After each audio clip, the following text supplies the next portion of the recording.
अहो, पावसाळा सुरू झाला की बाजारात एक भाजी सगळ्यांचं लक्ष वेधून घेते, ती म्हणजे आपली शेपू. पण अजूनही बरेच जण म्हणतात की शेपूची भाजी आवडत नाही. आजचा हा व्हिडिओ शेवटपर्यंत बघा, कारण मी तुम्हाला शेपूची भाजी दाखवणार आहे की ती एकदा खाल्ली की पुन्हा पुन्हा बनवावीशी वाटेल. चला तर मग सुरुवात करूया. सर्वप्रथम आधी मी ताजी शेपू नीट निवडून घेतली आहे. तर इथे आपण शेपू बारीक चिरून घेऊया. हे अशा पद्धतीने तुम्हीही शेपू चिरून घ्या. तर इथे आपण बारीक चिरून घेतलेली शेपू 2 ते 3 वेळा स्वच्छ पाण्याने धुवून घेऊया.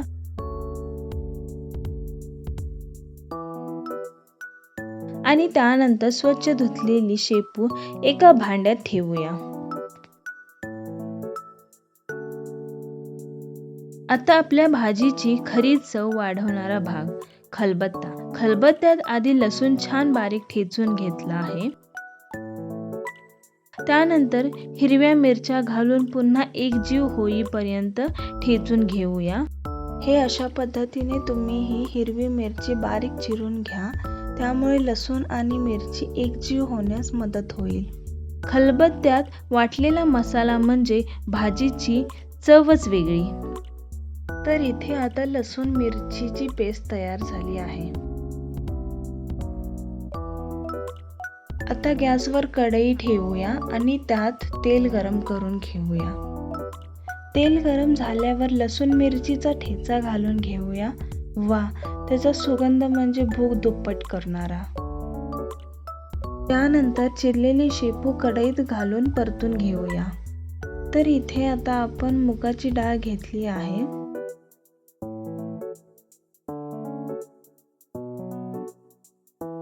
यामध्ये पाणी घालून डाळ स्वच्छ धुवून घेऊया.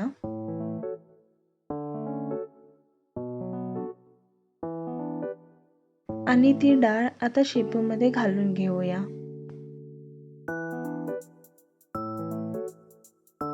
तर आता चवीनुसार मीठ घालून घेऊया आणि त्यानंतर भाजीला थोडं परतून घेऊया.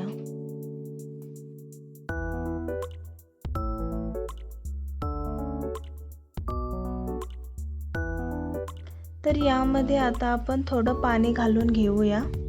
शेपूमधलं पाणी लवकर आटावं म्हणून सुरुवातीला गॅस मोठा ठेवा. कसं आहे, बरेच लोक बोलतात की शेपूचा रंग शिजवल्यानंतर आहे असा राहत नाही. तर त्यासाठी तुम्ही शेपू मोठ्या आचेवर परतून घ्या, म्हणजे शेपूचा रंग आहे असा राहील. फक्त खाली लागू देऊ नका. भाजी जवळपास शिजली की त्यामध्ये आता शेंगदाण्याचा कूट घालून घेऊया. कुटामुळे भाजीला छान घट्टपणा आणि भन्नाट चव येते. आता भाजीवर झाकण ठेवून अजून काही मिनिटं वाफ काढून घेऊया.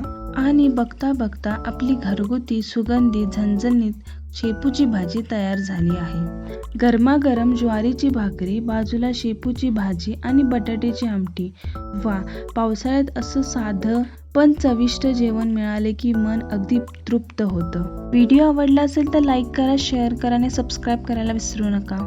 धन्यवाद.